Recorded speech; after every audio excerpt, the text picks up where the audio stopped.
Welcome to Management TV. Thank you for being with us today. Today we'll be chatting with Bill Connerty. What do you think a talented 22-year-old will choose his next job? I think a talented 22-year-old will choose their next job based on a number of things. One, they'll want a company that they can work for that's got high integrity and high ethics. A company where they feel that they can use their skills to be creative, to be innovative, that will not stymie their incentive or motivation to move ahead. And I think they'll choose a company where they feel that they can have the right kind of balance between work life and family life. And I think they'll choose a company that has great global reach. Because in today's environment, the globally competitive companies are the ones that I think are going to be the most attractive to young 22-year-olds. So I think those are some of the draws. And to this 22-year-old, what advice would you give him in this selecting his new job? Well, my advice would be to select something that, select a field that you're passionate about. Okay.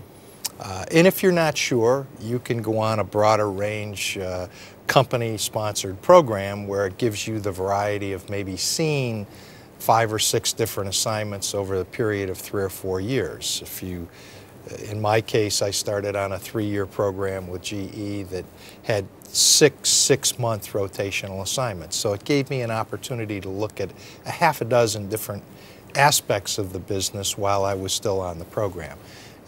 So I think things that give people the opportunity to develop, to grow, to really seek out what they're passionate about, and something that hopefully has some continuity to it, so that you don't have to be looking at a new company or a new prospect every 2 to 3 years. Something that fits you, fits your values, and something that again you feel that you can really give the passion that you have to it. So those are some of the things I think.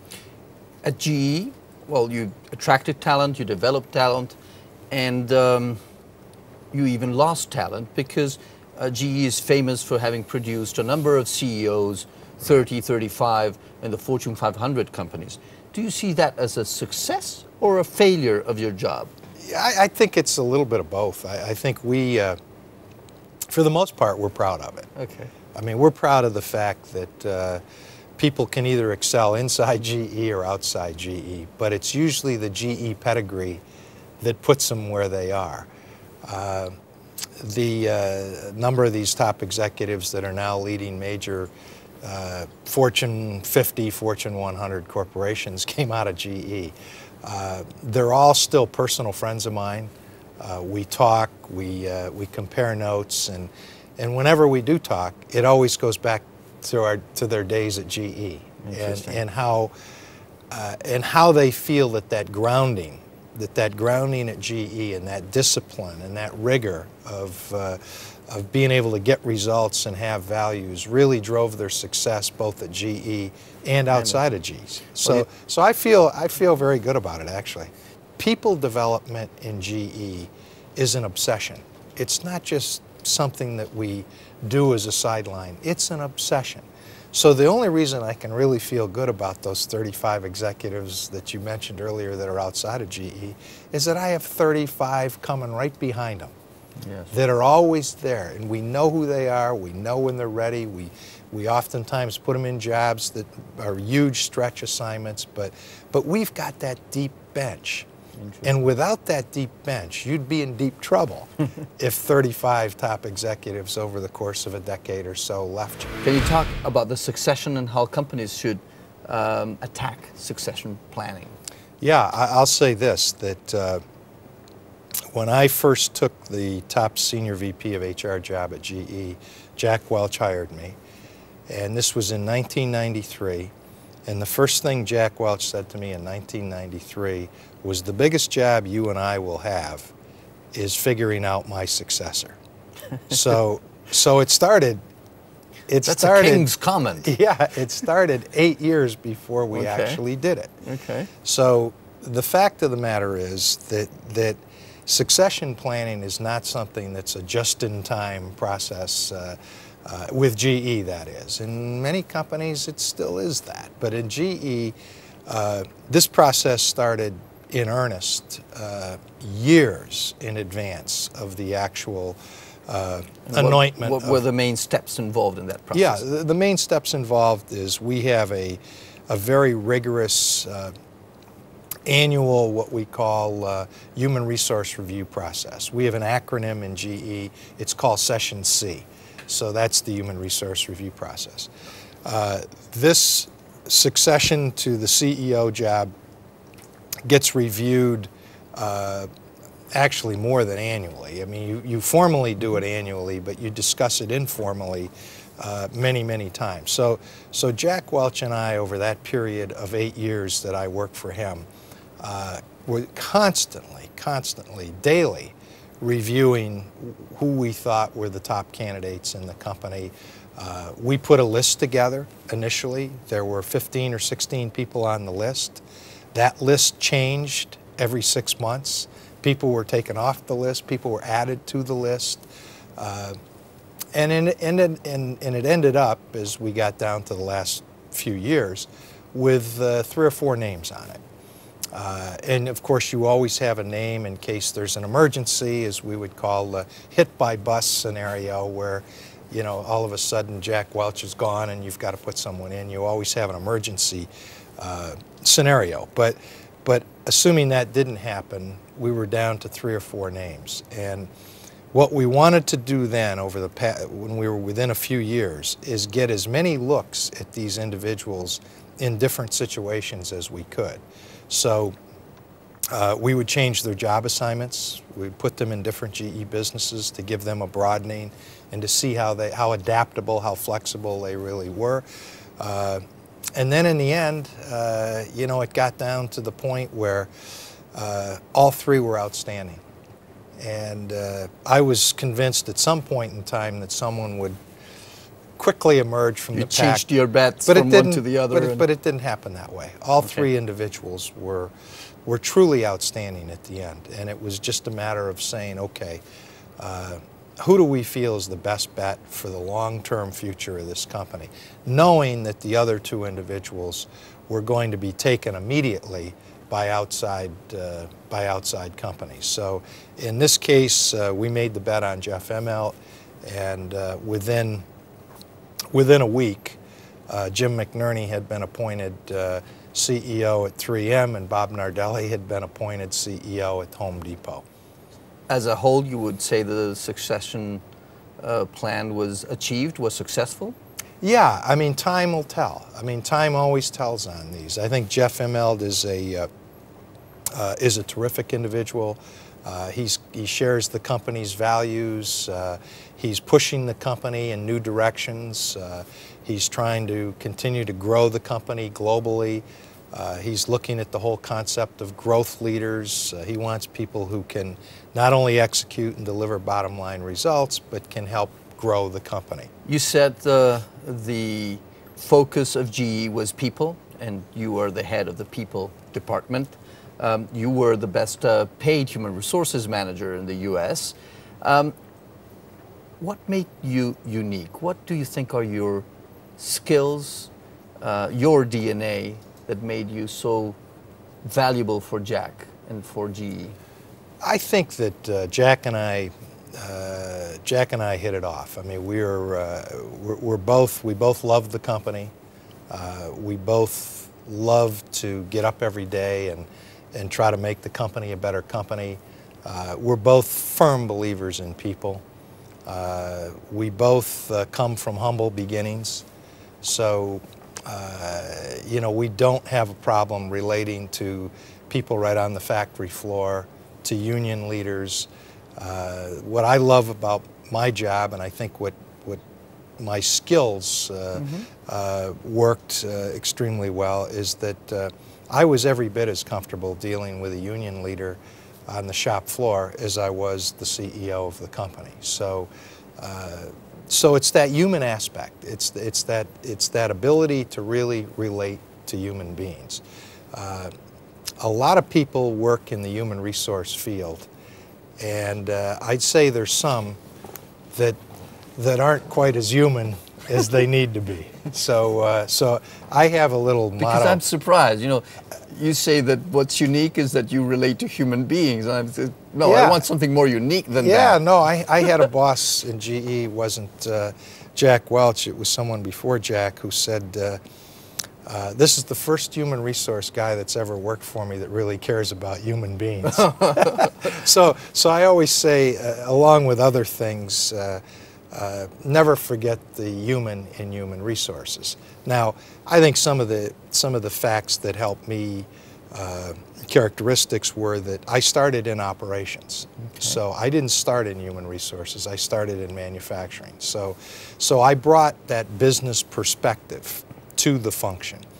I later had the opportunity well, fairly early in my career, after I worked in operations, to move into human resources, and then actually to become a plant manager. So I ran a plant for a while.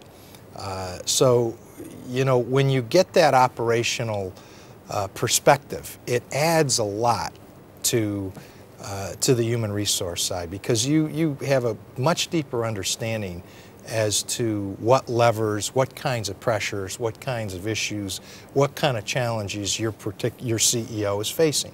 So I've always had the inclination to be a problem solver, not a problem presenter. Mm-hmm. And I find that as one of the issues I see in a lot of human resource people. They are outstanding at identifying problems and serving them up to the CEO. My inclination is to identify the problem, inform the CEO of the problem, but not put it on their desk. Let the CEO know, I'm working this thing, I'm handling it, I'm going to take things off your desk, not put issues on your desk. So I think that's that differentiation between being a problem solver versus a problem identifier is something that ought to lock into anyone's mind in human resources. It's a very interesting suggestion for all our audience that have businesses, small and big and medium. Plus, as you say, to put people in human resources that come from the field, whether it's from the factory, from the sales side, that understand the business issues. Yeah. I would also say that in your job, the ability to sense people, to read people, is very important, to identify what they're good at, what they're not good at. Right. Is that so? Oh, absolutely. I mean, and that is, I mean, there's tools and processes that allow you to get a look at individuals in an interview process, but it gets down a lot of times to gut instincts, and the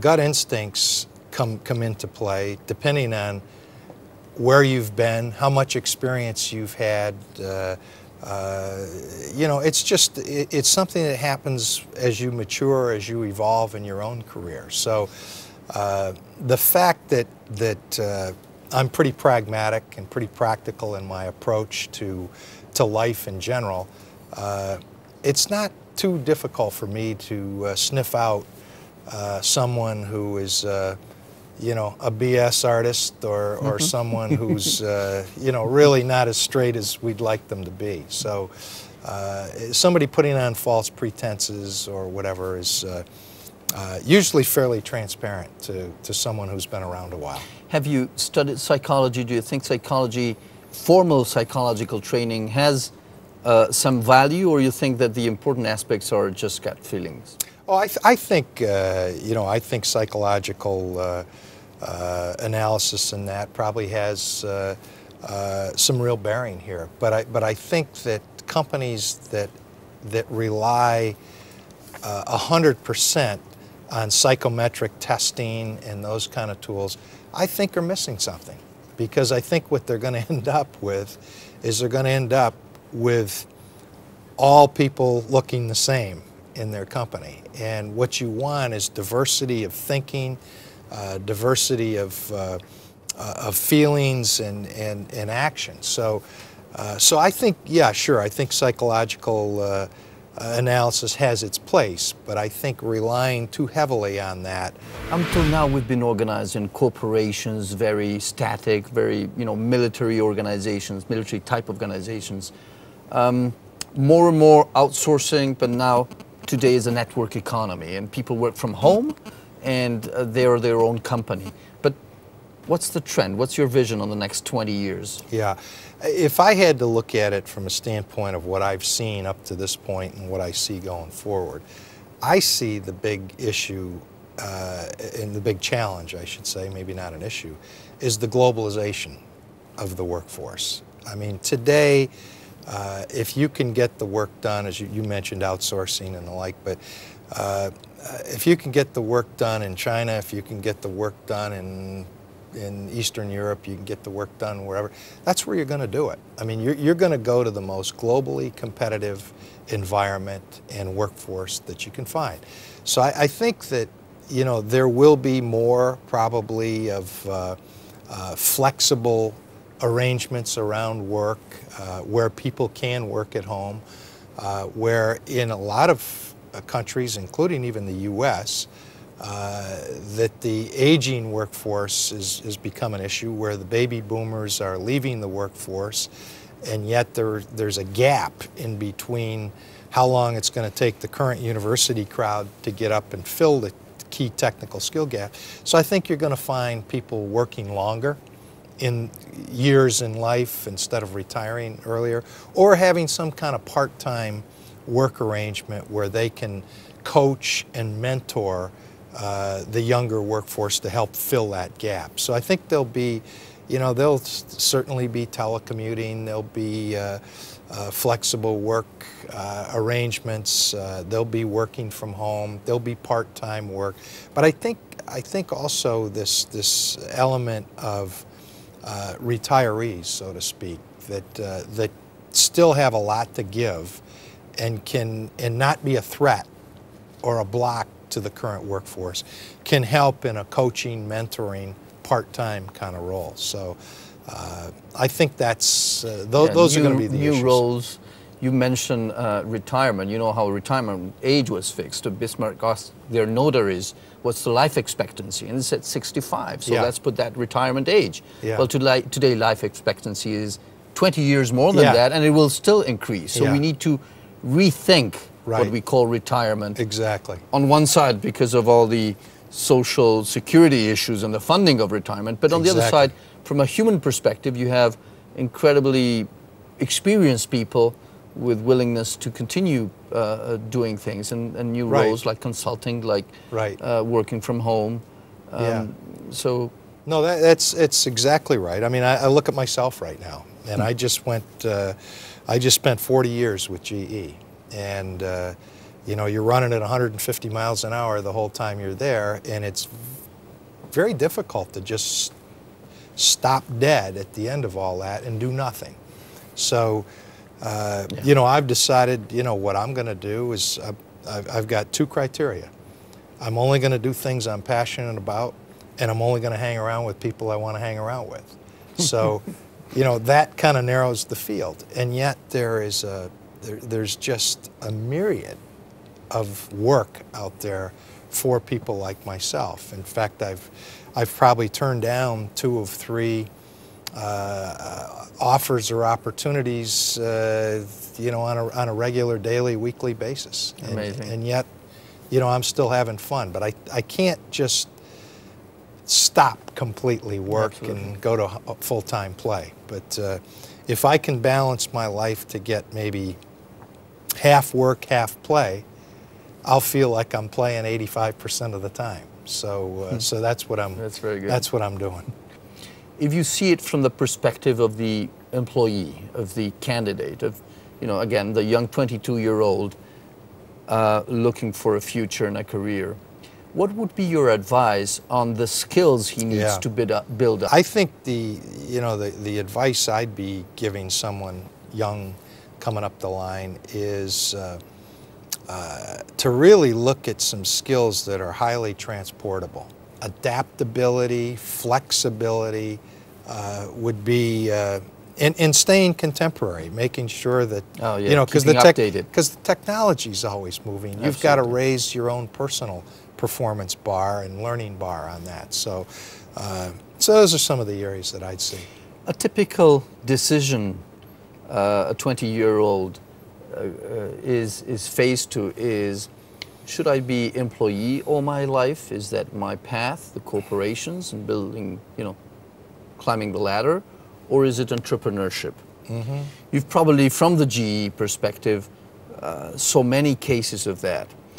And I think the worst thing that can happen is an employee going into an entrepreneurial venture and losing their shirt there, or vice versa.